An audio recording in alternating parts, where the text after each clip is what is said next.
Hey booktube, science fiction reads here with another recent reads and book haul. Here to talk about hominid orgies, or no wait, the Ringworld books. Oh wait, that's the same thing. Um, I read Ringworld years ago, and I think I gave it a 3 out of 5. So I just reread it, and then for the first time I read the next two. And they did not go in the direction I expected. The first of all, like, I love the Ringworld setting, and upon this second reading, I'm confident that this is probably my favorite science fiction object and setting probably ever in my reading. Just the idea of the Ringworld is fascinating, and the environments and all that. The book itself, I gave it a 3 out of 5 the first time I read it years ago, and I gave it a 3 out of 5 again. Niven's writing frustrates me in this series like it never has before. The only other time I've really had an issue with him was World of Patovs, which I did not think was that great a novel, but it was also his first novel, so I can totally forgive that. I still think Ringworld is an amazing accomplishment, but at times it's convoluted, but it's more convoluted here, not too bad, but in here it's just, Jesus, it's a mess. And I'm not going to go into too much detail because, I mean, the plots are all, what there is a plot, is all blurred together since I read all three in such a short period, and since it was not ultimately a great experience, I don't want to spend much time reading or discussing. Mild spoilers, I guess. Like, I don't get too spoilery, or I don't go into too much detail, but there will be things mentioned. If you haven't read Beyond Ringworld, you probably don't want to listen to this.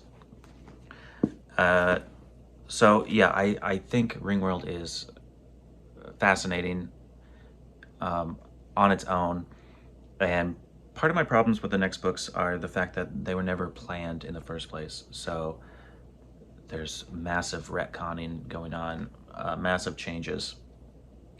So I'm sure a lot of you are familiar with Ringworld. They crash land on this object, explore it. Ultimately, they escape, and I thought the escape was really cool, the way they did it, and revealing Fist of God, what that actually was, because it appears to be an incredibly large mountain that has not a lot in common with the rest of the Ringworld structure. So that was cool. Like I said, I'm not going to go into too much details because a lot of what you learn in here is thrown out the door in the next book because it's all retconned and it's all changed. They made a character on the Ringworld, a hominid. I mean, there's thousands of different human-esque species, different hominid species here, and we only kind of learn why. A lot of what we learn is through the character Prill, who's this female from the Ringworld engineers species, the people who created the ring, supposedly. But of course, most of what she says turns out to be lies in the next book. But we learned different stuff from her. I had something in mind I was going to say, and I just lost it. Anyways, I didn't want to spend too much time in detail on any of them because the whole thing was just so frustrating. So we get to Ringworld Engineers. I like this book most out of the three. We're back. We have a different puppeteer. Similar setup, though. A puppeteer has recruited Louis Wu and Speaker to Animals, whose name is now Chimmy or Shmee or something. I'm just going to call him Speaker. They're back on the Ringworld, but kind of against their will this time. The hindmost, the former leader of the puppeteers, has basically kidnapped them. Ultimately, it's good for Louis Wu because he's become a current addict. After the events in the first book, he's majorly depressed. Tila Brown from the first book stayed on the Ringworld. She was a brief love interest of his. Then they met Prill. She became a love interest of his, but when they got back to Earth with her, the ARM government, Earth government, UN, and I guess ARM, I can't remember what ARM stands for at the moment, but they took her into questioning, I guess, and never really released her. He never heard from her again.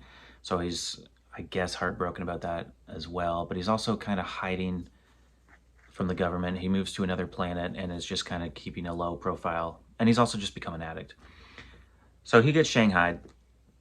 I do like how first they stop off at the puppeteer homeworld, and then we learn more about that whole scenario. I don't want to give too much away about the puppeteers. I do like how the puppeteers are kind of, they've been pulling some strings and doing some things in the background for generations, screwing around with the other species, which I thought was pretty cool. And then they make it to the Ringworld, and there's just a lot of, nobody trusts one another, of course, which gets pretty old, especially in the third book. These three characters not really, well, Louis Wu and Speaker not really trusting the hindmost, which that's fair, but it gets sickening.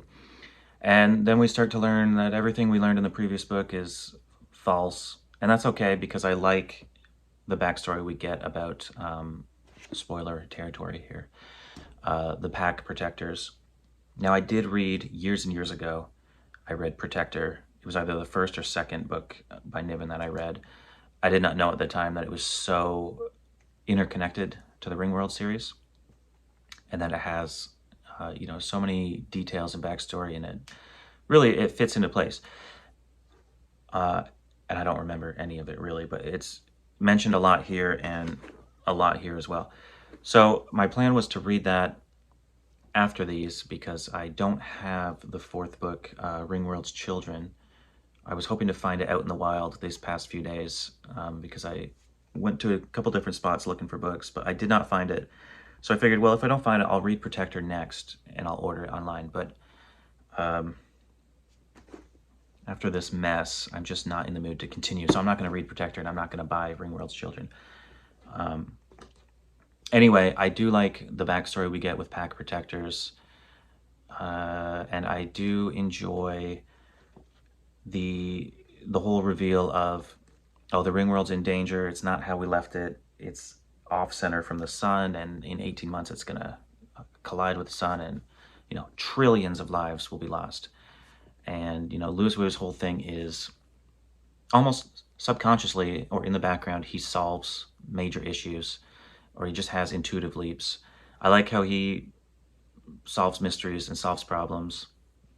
I like the whole discovery of how this has happened, how there were basically attitude jets all along the rim, but then Prill's species, long after the Pack Protectors disappeared, started dismounting them and using them as engines for spacecraft. And of course, this led to an imbalance and the whole issue. That was neat, but it got kind of convoluted at times and just frustrating.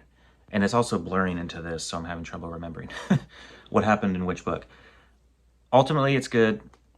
Louis Wu strands them there at one point to, you know, to leverage whatever from the hindmost to get what he wants.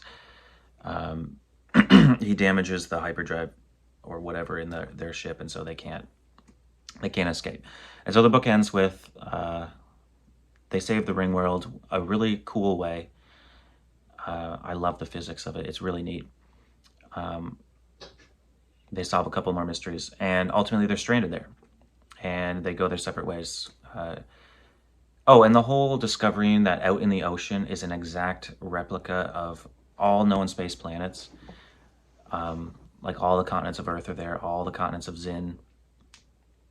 That's pretty neat, and how they discover the major facility under the false map of Mars. That's neat. So I like this one the best. I gave this a 4 out of 5, but I still found it so frustrating at times. And I think in large part it's because so much was retconned. Everything you learned went out the door. Still cool. Now we get to this dumpster fire here. This was majorly disappointing, and I had to go on Goodreads and read reviews to see if I was the problem. And fortunately, I'm not. There was lots of people complaining about the same things. Convoluted as hell. First half of the book, pretty much pointless, doesn't involve any of the characters you care about, and ultimately it could have been one chapter. It didn't even have to occur, really. It was just multiple different hominid species taking down a vampire nest because certain actions that Lewis performed in the previous book had unforeseen consequences. Now, one of the less desirable hominid species, the vampires, are kind of breeding out of control. And so a group of them get together, led by a character from the previous book, Vala, and they kill some vampires. And they have countless interspecies sex and discussions about interspecies sex. The whole, what is it, Rishara or Rishathra or whatever the practice is called. It just gets so fucking boring. Just countless interspecies conversations about interspecies sex. Who cares? I just want to learn about Lewis Wu. It starts promising. He's kind of just on his own little journey along the great ocean shore, traveling from village to village, culture to culture. There could have been a really good story here. He's full of remorse about his actions in the previous book. They saved the Ringworld, but it killed a few billion, if not trillion people. Killed something like 1 trillion people, but saved, another 30 trillion. So ultimately, he did good, but he can't live with it. So he's decided to distance himself from the hindmost, who has the booster spice, which would keep him, living forever. He's just going to gradually die out like a regular baseline human. That could have been a great story, dealing with his whole inner turmoil and later revelations that not nearly as many people died as he thought. But Niven really didn't focus on that. So the second half of the book is more Lewis Wu, the hindmost, and we don't get any speaker to animals, but we do get his son, who just shows up. I assume he has a bigger role to play in the future books because he really had nothing to add to the story. But it gets so convoluted with pack protectors fighting one another and different alliances and different events going on. There's a group of pack protectors that I think Tila Brown set up on the rim wall to remount engines, added to jets. There's another group of them that are vampire protectors, and of course each protector only cares about its own line, its own hominid species, but it got so convoluted, I lost track of it. And I went on Goodreads to see it. Like, am I the only one too dumb to follow this? I was not. Lots of people were confused, lost, or just became indifferent, and I was one of those. By the end, I just did not care. I just skimmed through. Well, I didn't skim, but I no longer tried to keep things in order. I just read it to the finish and closed it. Don't care. But that being said, like, it's such a weird feeling. I love the setting. I love the Ringworld. It's like the most fascinating environment I've ever read about. But the stories are just so frustrating. And I get why, like, in large part, the frustration comes from the fact that these books were written 9 to 10 years apart, and in each case, he didn't plan on writing more. Certainly, Ringworld Engineers, he had no plan to write until, lots of people, fan mail and stuff, talking about how the physics didn't work in this area, and the Ringworld's unstable and all that. Like, I've read all that backstory, why he ended up writing another one. I get that, but I think there was better stories to tell, or at least there was no need for this one, certainly. Half of it could have been cut out. A better story could have been told. A large reason why it's so confusing is because the pack protectors are supposed to be so superhuman intelligence that we can't follow them, and the characters can't follow them. Lewis Wu, now and then, will just have like an intuitive leap, and he gets it. He understands their motives or what they're planning, but it just comes out of nowhere for the reader, and you're like, okay, how did he come to that? Or what the hell are the pack protectors doing? What's happening? It ultimately was quite frustrating. I'm not going to continue this series, but only because I don't have Ringworld's children. I would have begrudgingly continued, but when I find it, I'll read it, or maybe after a couple months. I'll be itching to get back into it. I'll just buy it. Anyway, that was unexpected. I did not expect to not enjoy those, and I realized that was a piss poor review. Not that I really do reviews, but yeah, it's just too frustrating. And if I wait too long, I'll remember even less. So that's why I'm here today, lamenting my disappointment. I loved Larry Niven. I love his books. I love No in Space. I just did not expect to not get along with the Ringworld books like that. And I know he also has, what is it, the Fleet of Worlds series, which is more puppeteer oriented. I want to read those too, but I think I'll be taking a break from that stuff. And that leaves us with just a few new books. Like I said, I went around to a couple bookstores. We went on like a 2-day holiday, and so I had an opportunity to visit some bookstores and some flea markets that I otherwise would never visit. So I just have a few things here. Number one, just a battered old copy of A Choice of Gods by Clifford Simak. Another, I believe, far future, maybe post apocalypse, maybe robots, stuff like that. Classic Simak. I don't think I have that. That might have been in a recent book haul, but with a different cover. I can't remember. I also got George Alec Effinger's Fire in the Sun, sequel to When Gravity Fails. These are two books I want to read. I already have this, but it's in trade paperback, so it doesn't match my copy of When Gravity Fails. It is signed, the other one, so I'll probably, maybe I can sell that. I don't think he, maybe I can sell it. I don't know. I don't think it's that popular, but so I have that, which is nice. A real random here by Arthur H. Landis, The Magic of Camelot. I only bought this Yellowspine because I have two others by this author with Camelot in the title. So obviously he's got some sort of science fantasy series, and this was only $1, so I picked it up. Maybe I'll give these a try sometime. I mean, it looks absolutely wild. I know it takes place on a world called Camelot that seems to be magic. I think magic works on that planet, and then maybe humanity shows up in a spaceship and is observing and stuff like that. So some sort of science fantasy. I found this nice, is this book club? Yeah, book club edition of Gateway. Haven't read it. I do have a paperback copy. I started it once and just was not into it, but this was $2 for a fairly decent copy. And since it's such in great shape, I'm going to put that in a Brodart jacket, which I had already planned to, because I just did like 9 or so books the other day. But I forgot this because it was set aside for this video. But yeah, love the cover art. A series I need to check out. I haven't actually read any Frederick Pohl novels, to my shame, so I gotta change that.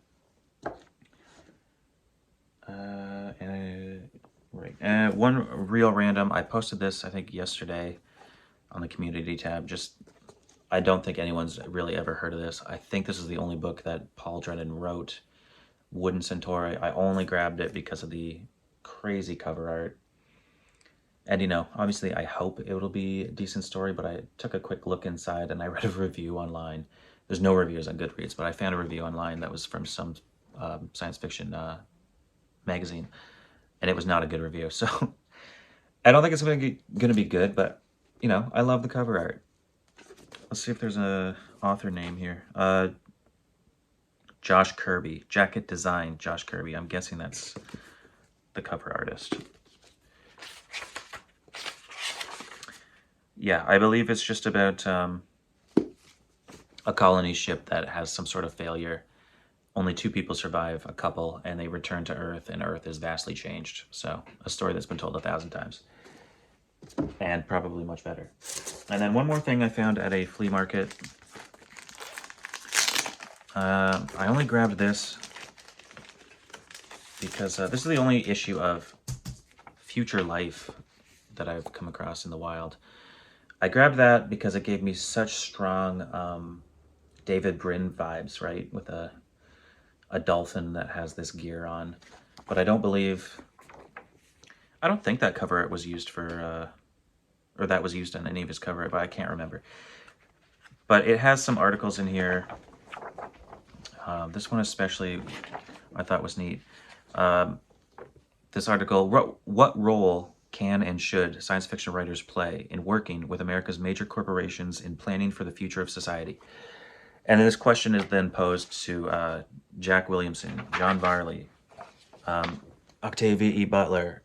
So I read some of these responses. It was pretty cool. James P. Hogan, Paul Anderson. Yeah, Larry Niven. Look at him. So that was neat. There's an article in here from Silverberg, and there's also this really... Actually, there's some of the better Ringworld art right there. That's from the old paperback cover. Some other art, but there's also this really neat full-page illustration here by Paul Lear. I thought that was pretty awesome, and it turns out it is actually a depiction from Titan by John Varley, which is from the Gaia trilogy. I love that trilogy. More so the first book than the other two. And this depicts one of the classic scenes where the characters are climbing this tower to the hub of this artifact to speak with its god, shall we say. But this is not at all how I pictured it. I question whether Paul Lear read the source material because it didn't really look like this. I don't know what those floating... They look like the sunshade things from the Ringworld floating around. I don't know what those are. The flying craft wouldn't have been there in the book. Not a great representation, but you know, gorgeous cover art, or art, I should say. Yeah, just a neat thing. So that wraps that up. Really disappointed with the Ringworld stuff. Some of you might be surprised by that, I guess.